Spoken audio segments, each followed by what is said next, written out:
आप सभी को मेरा नमस्कार। मैं डॉक्टर नीरा सिंह, सह-आचार्य समाजशास्त्र। हम बात कर रहे हैं बीए पार्ट फर्स्ट के सेकंड पेपर सामाजिक मानव शास्त्र की। उसमें आज हम जो विषय के बारे में बात करेंगे वो है धर्म और जादू। जैसा कि आप सभी जानते हैं कि मनुष्य अपने दैनिक जीवन में विभिन्न उद्देश्यों की पूर्ति करना चाहता है, यानी कि उसके विभिन्न उद्देश्य होते हैं, उनको पूरा करना वो चाहता है और उसके लिए विभिन्न कोशिश करता है। परंतु सभी प्रकार की इच्छाओं और उद्देश्यों की पूर्ति के लिए मानवीय जो प्रयत्न हैं वो ही पर्याप्त नहीं होते कि उन्हीं के द्वारा उसकी आवश्यकताओं की पूर्ति हो जाए, उद्देश्यों की पूर्ति हो जाए। ऐसी स्थिति में मनुष्य कुछ इस प्रकार की शक्तियों व प्रणालियों की सहायता लेता है जो उसकी शक्तियों से श्रेष्ठ है। उसे लगता है कि ये शक्तियाँ मेरी आवश्यकताओं को, मेरे उद्देश्यों को पूरा कर देंगी।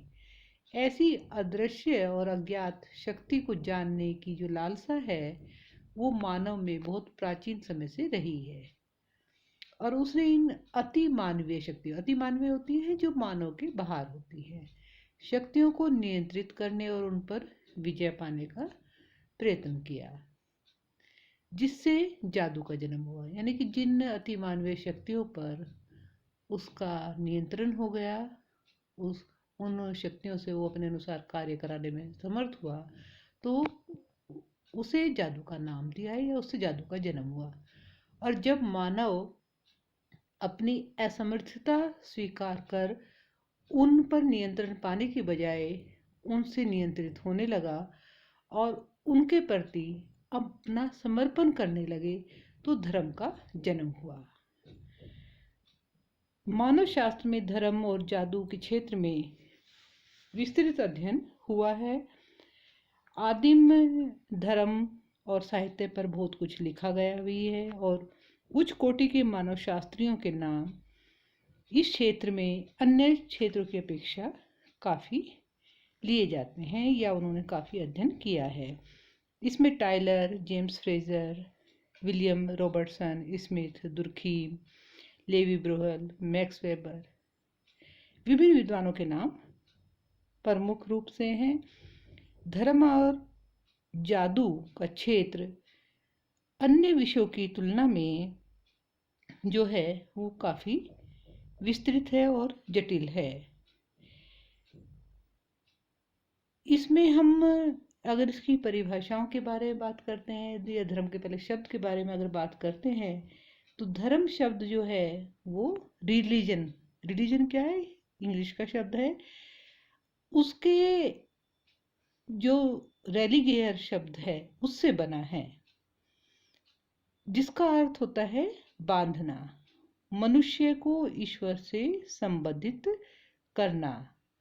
उसे हम रेलिगियर कहते हैं। रिलीजन शब्द जो है रेलिगेयर से बना और रेलिगेयर का अर्थ होता है बांधना। तो इस तरह से धर्म शब्द की उत्पत्ति जो है वो संस्कृत भाषा के धृ शब्द से भी मानी जाती है, जिसका अर्थ होता है धारण करना, अर्थात सभी जीवों के प्रति मन में दया धारण करना को ही धर्म माना गया है। टाइलर के अनुसार धर्म क्या है, आध्यात्मिक शक्तियों में विश्वास है। जो आध्यात्मिक हैं उन शक्तियों में विश्वास को ही टाइलर धर्म मानते हैं। मेलिनोस्की के अनुसार जो धर्म है वो समाजशास्त्रीय और मनोवैज्ञानिक दोनों पहलुओं को उन्होंने उसमें समावेश करते हुए कहा है कि धर्म क्रिया की एक विधि है और साथ ही विश्वासों की एक व्यवस्था, यानी कि जिसमें हम विश्वास करते हैं और कुछ क्रियाएं करते हैं।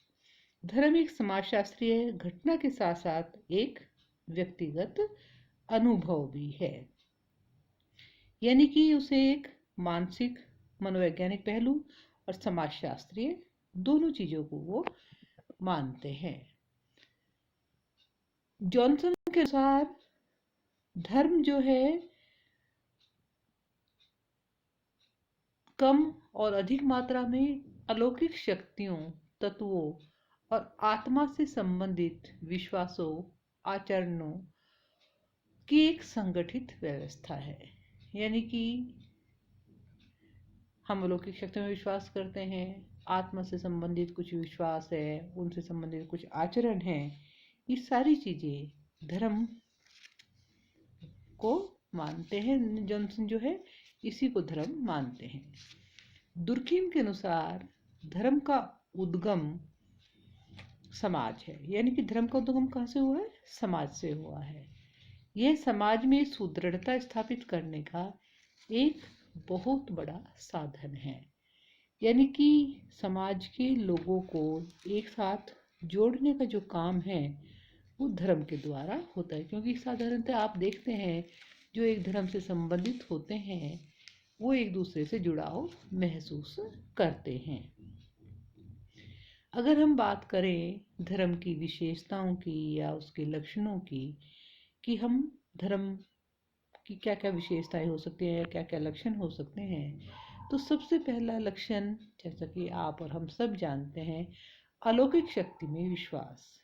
कि हम ये मान के चलते हैं कि विश्व में कोई एक ऐसी शक्ति है जो अलौकिक है, दिव्य शक्ति है और मानव की शक्ति से वे श्रेष्ठ है। यह शक्ति उन सब का संचालन करती है जहां मानव की शक्ति समाप्त हो जाती है। यह अलौकिक शक्ति साकार या निराकार, साकार भक्ति और निराकार भक्ति दोनों को बात है कि हम किसी मूर्ति पूजा को माने या हम निराकार ईश्वर को माने। धर्म इसी विश्वास और आस्था पर टिका हुआ है। उसके अलावा प्रार्थना, पूजा और आराधना, क्योंकि प्रत्येक धर्म में अलौकिक शक्ति, क्योंकि वो हमसे शक्तिशाली है, अलौकिक है जो कि हमें दिखाई नहीं देती, और उसके अलावा शक्तिशाली है, तो उसे प्रसन्न करने और उसके क्रोध से बचने के लिए प्रार्थना, पूजा व आराधना की जाती है। और सभी धर्म के लोग अपने अपने तरीके से प्रार्थना करते हैं, पूजा करते हैं और उसकी आराधना करते हैं। जैसे पूजा पाठ, कर्मकांड, हवन, ये विभिन्न अनुष्ठान जो हैं या धार्मिक क्रियाएं जो हैं वो इसके अंतर्गत, धर्म के अंतर्गत होती है। मानव अपने धार्मिक विश्वास विभिन्न धार्मिक क्रियाओं, कर्मकांड आदि के द्वारा अभिव्यक्त करता है। और प्रत्येक धर्म में अलौकिक शक्ति से संबंधित कुछ इस तरह की बाह्य क्रियाएं की जाती हैं। कुछ क्रियाएं सभी कर सकते हैं, किंतु कुछ जो क्रियाएं हैं जो धार्मिक विशेषज्ञ होते हैं, एक धर्म से जुड़े हुए जो लोग होते हैं, जैसे पंडे हैं, पुजारी हैं, पादरी है, मुल्ला है, इनका सहयोग लिया जाता है। उसके अलावा पवित्रता की धारणा, हम और आप सब जानते हैं जो भी धर्म से संबंधित चीज है, चाहे कोई उसका मंदिर है, मस्जिद है, गुरुद्वारा है, इन सबको हम पवित्र मानते हैं। उसके अलावा उससे संबंधित जो भी वस्तुएं हैं, पुस्तकें हैं, उनके प्रतीक हैं, उन सबको प्रतीक पवित्र माना जाता है। दुर्खीम का कहना है कि धर्म पवित्रता और अपवित्रता का भेद करता है। जो चीजें धर्म से संबंधित है वो पवित्र मानी जाती हैं, चाहे मूर्ति, कर्मकांड, उससे संबंधित पूजा पाठ, जो भी चीजें हैं, उनसे संबंधित पुस्तकें, उन सबको पवित्र माना जाता है। उसके अलावा भावात्मक और मानसिक पक्ष, धर्म का संबंध किससे है? हमारी भावनाओं से, हमारे संवेगों से। हम ये विश्वास करते हैं कि अलौकिक शक्ति में एक अलौकिक शक्ति है, उसमें विश्वास, भय, श्रद्धा, भक्ति, आदर और प्रेम की भावना और संवेगों से वो जुड़ा होता है। हम उस अलौकिक शक्ति से डरते हैं और उससे प्रेम भी करते हैं। इस प्रकार धर्म में क्या होता है, भय मिश्रित श्रद्धा होती है। हम जानते हैं कि अलौकिक शक्ति प्रसन्न होने पर हमारा भला करेगी और नाराज होने पर हमें कष्ट देगी। जैसे हम कभी कोई किसी कष्ट में होते हैं, हे भगवान हमारी रक्षा करना, हे ईश्वर हमारी रक्षा करना, तो ये सब क्या है, हमें एक विश्वास होता है कि जब भी हम संकट में हो गए होंगे तो जिस भी अलौकिक शक्ति को हम मानते हैं वो हमारी जो रक्षा करेगी। अगर हम उससे संबंधित कोई गलत काम करेंगे तो नाराज हो सकते हैं वो, और हमें उसका दंड जो है वो दे सकते हैं। उसके अलावा तर्क का अभाव, धर्म में तर्क वितर्क जो है, या धर्म जो है तर्क वितर्क और वैज्ञानिक तथ्यों से परे होता है। ये भावना और विश्वास पर आधारित है। विज्ञान के आधार पर धर्म को सिद्ध नहीं किया जा सकता। कि कोई सोचने लगे कि भाई कहाँ है भगवान, कहाँ है ये शक्ति, उसको दिखाओ, या इस तरह की जो चीजें होती हैं उसमें तर्क वितर्क नहीं हो सकता। ये मतलब व्यक्ति का अपना विश्वास है, अपना एक आस्था है जिसको वो स्वीकार करता है और उसके अनुसार वो आचरण करता है, यानी कि ये विज्ञान से परे है। उसके अलावा व्यक्तिगत व सामूहिक आचरण पर नियंत्रण, धर्म जो है वो सामाजिक नियंत्रण का भी एक साधन है। धर्म अपने विश्वासों व समाज के नैतिक मूल्यों और आदर्शों के संदर्भ में व्यक्ति और समूह के आचरण पर नियंत्रण स्थापित करता है। वह समाज के मानदंडों के अनुरूप व्यवहार करने के लिए लोगों पर मानसिक व भावात्मक रूप से दबाव डालता है। तो इस तरह से जो धर्म के कुछ ये लक्षण हैं जो प्रत्येक धर्म में हमें देखने को मिलते हैं। उसके अलावा धर्म के कुछ प्रमुख तत्व भी हैं कि धर्म कोई विचारधारा नहीं बल्कि अज्ञात के प्रति एक विश्वास है, और धर्म वास्तव में एक सामाजिक तथ्य ही नहीं है बल्कि ये समाज का एक महत्वपूर्ण आधार भी है जो स्वयं समाज की उपज भी है। धर्म का निर्माण करने वाले कौन कौन से तत्व हैं इस बारे में अलग अलग लोगों के अपने विद्वानों में मतभेद है। जो ब्रूम और सेल्जनिक हैं उन्होंने धर्म के प्रमुख 4 तत्वों का उल्लेख किया है। पहला, अनुष्ठान, यानी कि सभी धर्मों में अलौकिक शक्ति से संबंधित विश्वासों को प्रकट करने के लिए कुछ विश्वास, कुछ अनुसंधान और कर्मकांड पाए जाते हैं।